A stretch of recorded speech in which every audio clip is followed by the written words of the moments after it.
BootTube, hang on. My bad, BootTube. Last time I had the TV on while I was recording. I wanted to do a live reaction to a Once Upon a Time episode, and the TV was on.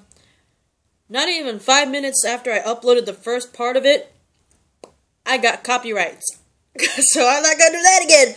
Anyway, my dog is actually getting better. Hang on, wait. This one's for Sophia. She has to see for herself. Hang on.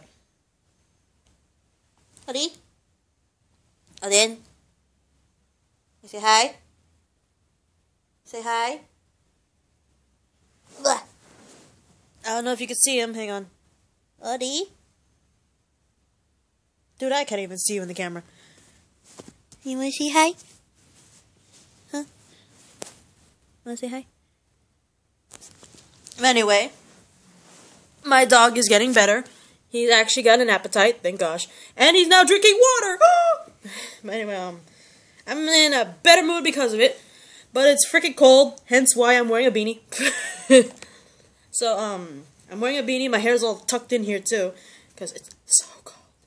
But anyway, I'm gonna continue off part 2 of The Walking Dead mid-season finale for Season 6, which was Season 6, Episode 8. Was the mid-season finale of The Walking Dead, and it was called Start to Finish. If I remember correctly, I left off in the last video with, Rick, Carl, Michonne, Jesse, Ron, Sam, were all in Jesse's place. I believe it was just them. And Deanna's also there, but she got bit. Yeah. Anyway, Deanna was bit, so she was resting in the other room. And the others, they're, pretty much disguising themselves in walker guts.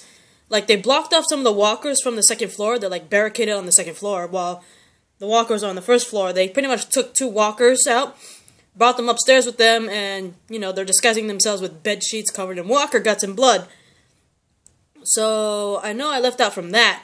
But anyway, while all that's happening, Morgan and Carol pretty much I thought they were in a separate building. I really did. Hang on for a sec. Hang on. Sorry about that. I was watching something and it got very fascinating. But anyway, Morgan and Carol, yeah, they also took shelter when the walkers came in. I literally thought they went to some random building. But then looking at it, later on, apparently it's the same building where the Dr. Denise is alone with the captured wolf. The only difference is, I think Denise and the wolf are either on the bottom floor or a basement. Because they're obviously on the lower floor. I don't know if it's the first floor of the building or the basement. But Carol and Morgan are on the upper floors. And yeah, Denise is alone with the captured wolf, which is totally bad already. I mean, you left poor defenseless Denise with a killer. That's all kinds of stupid. But anyway, Carol, she be sneaky, cause, apparently when they were running to take shelter, hang on. I am so sorry, I'm being so distracted by multiple shows, cause the TV is, right there, and my screen's right there, and then behind that is my notes, so I'm hella distracted, but, when you see Morgan and Carol, running off, away from the walker, trying to find shelter in the beginning, Carol kind of falls. I don't know how she fell, honestly, if she hurt herself, but apparently when they did take shelter on the upper floor of that same building, Carol apparently seemed dizzy or something like that, and she was resting, and Morgan's you might have gotten a concussion or something. So apparently when they were running away from the walkers to find shelter, she apparently hit her head. I don't know if I saw that or I missed it. It didn't look like she hit her head. I mean, she fell forward. You know how we typically would, trip on something and you fall forward? Maybe she did hit her head. I don't know, because she did have, a little mini gash right there, but I don't know. It didn't look like she would have a concussion. But anyway, Morgan's all telling her to rest and all that shit. And, she's straight up sneaky, because when Morgan wasn't looking, all of a sudden, Carol was not in the spot where she was resting when he left her. It's it seemed like she was resting, and then Morgan turns around, boom, she's gone. And then he's like, Carol, Carol, and then boom, she like knocks him out and like runs downstairs to where Denise and the wolf was. Hella crazy, because finally I get to see that knife in action again, because I haven't seen her knife. I forgot what it's called. I know there's a legitimate name for Carol's knife. You know how she has like those knuckle things right there with her knife? I know there's like a specific name for that type of knife, but I just don't know on the top of my head right now. I'll probably look it up later. But like, yeah, like, I finally get to see that knife in action again, because I haven't seen that knife in action in quite a while. But anyway, she attempts to kill the wolf, and, you know, like, Denise, she's, like, right there on the other side of the corner, like, oh my god, what's happening?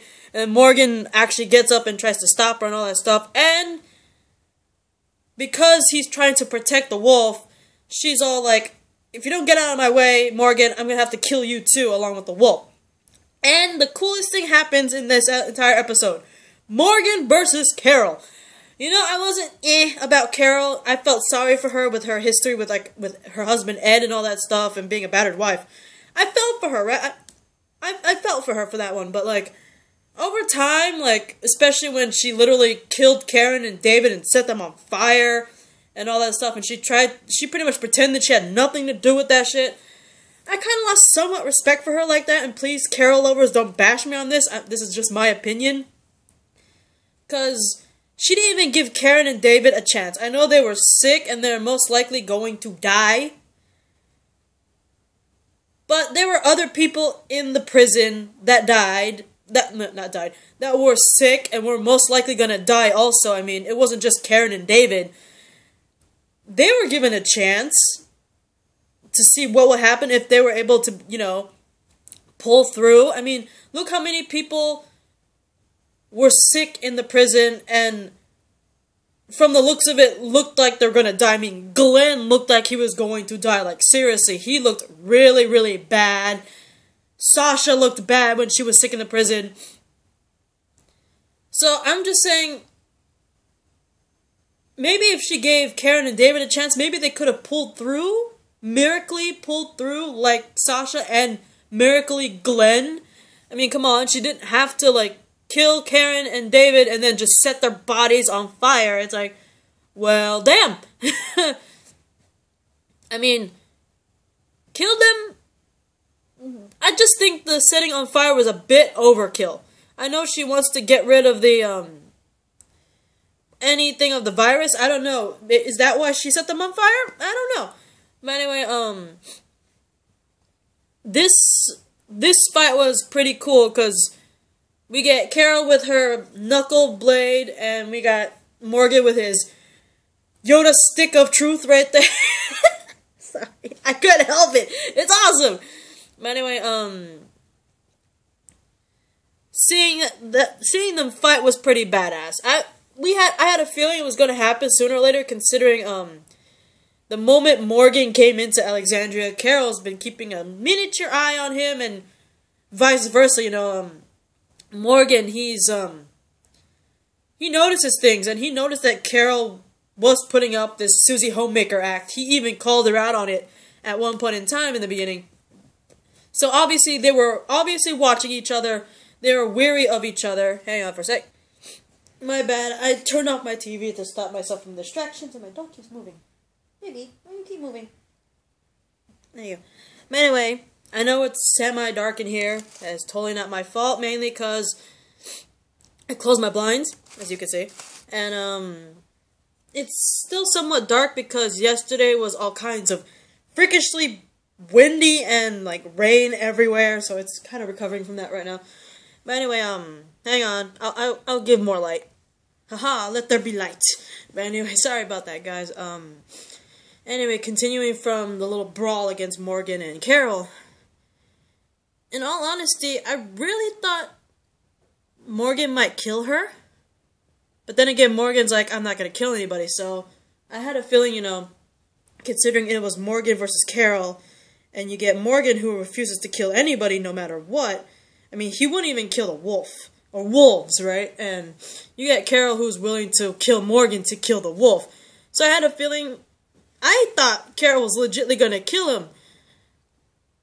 You know, she had that incentive, you know, I'm going to kill the wolf and I'm going to kill you if you're going to block me.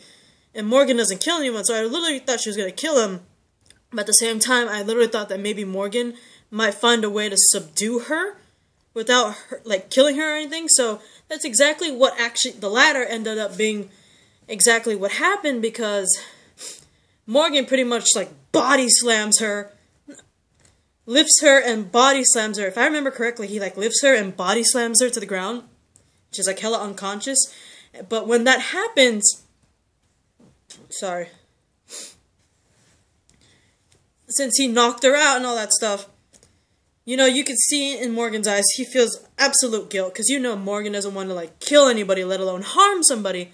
And so the fact that he straight up knocks out Carol, and he doesn't know how badly she's knocked out, like, for all he knows, he could have given her a seriously big concussion, right? Or, like, something with her head. But you can see that he feels bad about it. But during all that guilt, that small amount of guilt he had for knocking out Carol, the wolf knocks him out and pretty much holds poor Denise hostage. And right when that happens, earlier in the day, we also see Tara, Rosita, and Eugene also looking for shelter. And from what we saw, it looked like a random house that they ended up. Like, they looked like they ended up in a random garage. And we also find out that, I believe the episode of that was strictly Daryl, mainly Daryl.